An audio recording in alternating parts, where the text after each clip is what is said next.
The American military is present in 150 countries, fighting wars in 7, including Syria.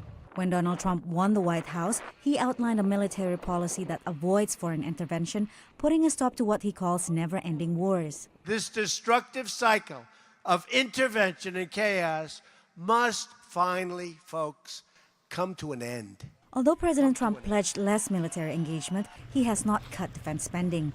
The U.S. remains the world's biggest military spender, accounting for 35% of global expenditures. U.S. military spending has remained constant for the second consecutive year. The president's Syria troop withdrawal announcement has been criticized as hasty and ill-planned.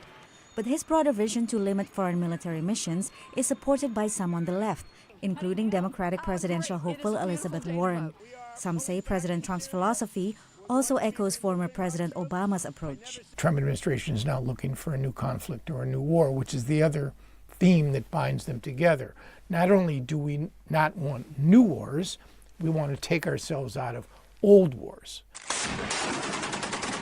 But sometimes leaving can lead to more problems. American politicians are still grappling with lessons from U.S. intervention in Afghanistan, where American troops have been fighting since 2001, the longest war in U.S. history. In Syria, the war is even more complex, with adversaries that include the Islamic State, Iran, and Russia. Out is not a viable option because that means ceding everything to all of those entities. Even as the U.S. began withdrawing equipment from the battlefield, analysts urge coordination towards finding a political settlement. The U.S.